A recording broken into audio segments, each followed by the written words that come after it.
Assalamualaikum warahmatullahi wabarakatuh. Di sini saya akan menjawab soal OTS tasawuf. Yang pertama yaitu jelaskan pengertian tasawuf secara terminologi dan etimologi. Cara terminologi tasawuf berasal dari kata istilah dikonotasikan, yang berarti sekelompok orang pada masa Rasulullah yang hidupnya banyak berdiam di serambi-serambi masjid dan mereka mengabaikan hidupnya untuk beribadah kepada Allah. Sedangkan cara istilah tasawuf atau sufisme adalah ilmu untuk mengetahui bagaimana cara menyucikan jiwa, menjernihkan akhlak, membangun zahir dan batin secara untuk memperoleh kebahagiaan yang abadi. Yang kedua yaitu jelaskan objek, sumber, dan dasar-dasar ilmu tasawuf.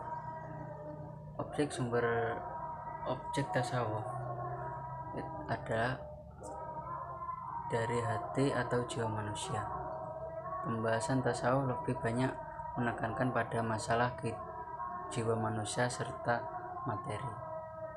Mengenai objek tasawuf dapat dilihat dari dua aspek, yang itu dari objek materi dan objek formal. Untuk objek materinya, menurut Al-Qurtubi, yang menjadi objek kajian ilmu tasawuf adalah amalan hati dan perasaan dalam hal membersihkan atau menyucikan diri. Adapun objek formalnya menurut Asmaran yaitu menjadi objek kajian ilmu tasawuf adalah aspek estetis yang berorientasi kepada pembinaan moral dan ibadah. Selanjutnya itu sumber ilmu tasawuf. Sumber pokok ilmu tasawuf dalam Islam adalah bermula dari pangkal agama Islam tersendiri. Walaupun sebagai ahli ada yang mengatakan bahwa tasawuf Islam itu timbul sebab adanya pengaruh dari luar Islam. Adapun apa saja sumber-sumber kajian ilmu tasawuf sebagai yang diuraikan di atas bahwa Al-Quran dan Al-Hadis. Selain mempunyai kedudukan dalam setiap disiplin ilmu keagamaan, oleh karena itu bisa disimpulkan bahwa sumber-sumber tasawuf yaitu Al-Quran, Al-Hadis, ijtihad para sufi seperti Zunnun al-Mishir, Abu Yazid al-Bustami, Al-Ghazali, Ibnu Arabi, dan masih banyak yang lainnya.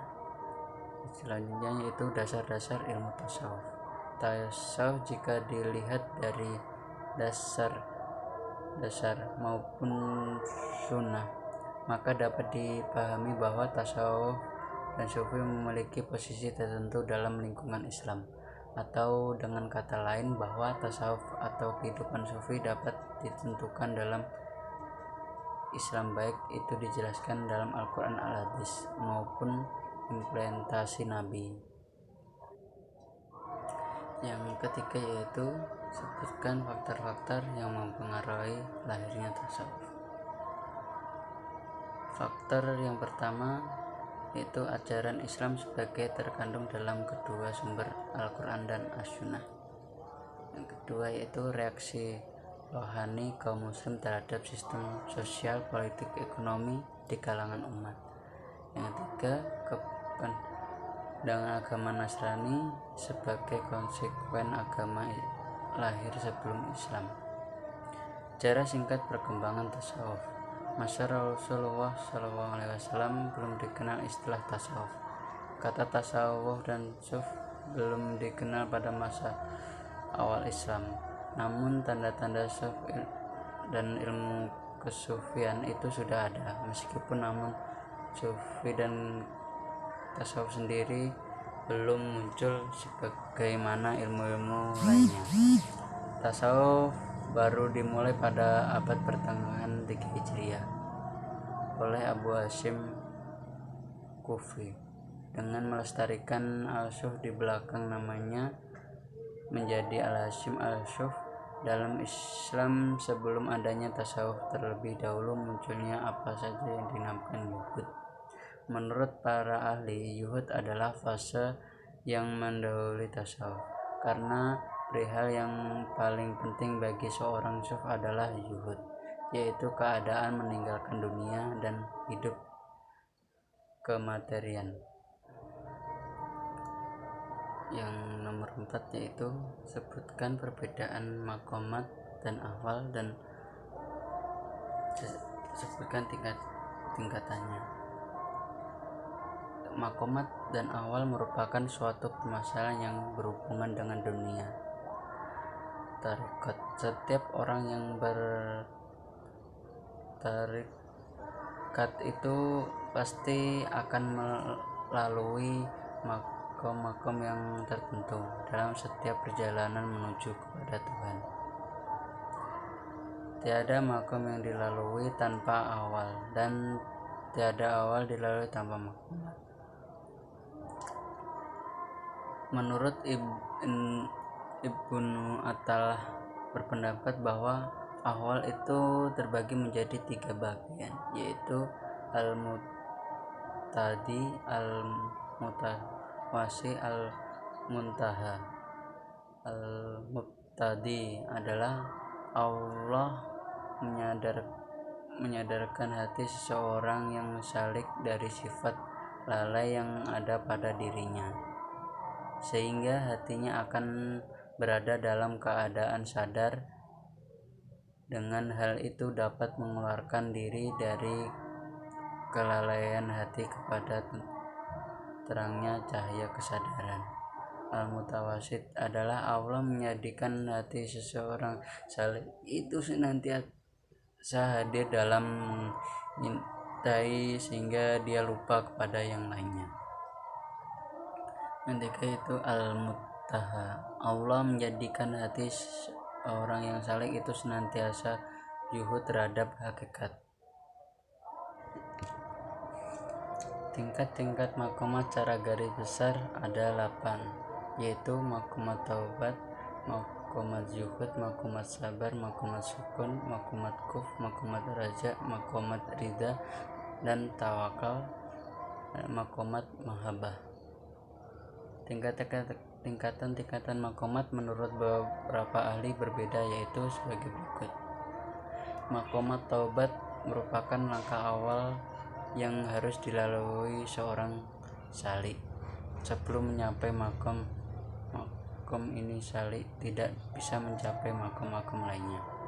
Makomat zuhud dalam pandangan Ibnu Athaillah itu dibagi menjadi 2, yaitu pertama yuhud zahir jali, seperti yuhud diperbuatkan berlebih dalam hal apapun. Kedua, yuhud batin kaf, ya seperti yuhud dari segala bentuk makomat sabar. Dalam hal ini sabar dibagi menjadi 3, yaitu sabar terhadap perkara haram, sabar terhadap kewajiban, dan sabar terhadap segala perencanaan dan usaha. Makomat syukur dalam pandangan Ibnu Athaillah terbagi menjadi 3, yaitu syukur dalam lisan, syukur dengan anggota tubuh, syukur dengan hati. Makomat kuf, secara seorang salik dapat mencapai derajat makom kuf apabila dia merasa takut atas simanya hal dan makomnya, karena dia tahu bahwa Allah memiliki kepastian hukum dan kehendak yang tidak dapat dicegah. Makomat raja bukan semata-mata berharap raja harus disertai dengan perbuatan. Jika rajanya berupa harapan tanpa perbuatan, maka tidak lain itu hanyalah sebuah angan-angan atau impian belaka. Makomat ridho dan tawakal. Ridho adalah penerimaan secara total terhadap ketentuan dan kepastian Allah. Makomat ridho bukanlah makom yang diperoleh atas usaha salik sendiri, akan tetapi ridho adalah anugerah yang diberikan oleh Allah.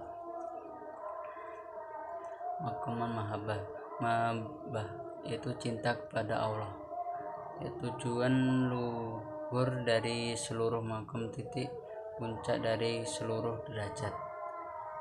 Tiada lagi makomah setelah mahabbah, karena makomah mahabbah adalah hasil dari seluruh makom menjadikan akibat, dan seluruh makom seperti rindu, senang, ridho, dan lain-lain. Yang kelima yaitu sebutkan konsep yuhud dalam tasawuf. Yuhud menurut istilah adalah meninggalkan apa yang tidak bermanfaat demi kehidupan akhirat. Zuhud menurut bahasa adalah berpaling dari semua karena hinaan suatu tersebut dan karena seseorang tidak memerlukan hinaan itu. Secara umum ada 5 hal signifikan konsep zuhud dalam kehidupan modern. Pertama,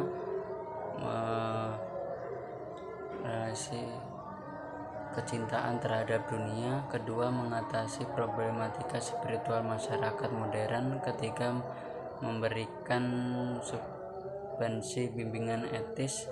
Keempat, memberikan pijakan prinsip pluralisme agama. Dan yang kelima, memberikan kontribusi metode ituatif. Cukup sekian dari jawaban saya. Kalau ada kurang lebihnya saya mohon maaf. Wassalamualaikum warahmatullahi wabarakatuh.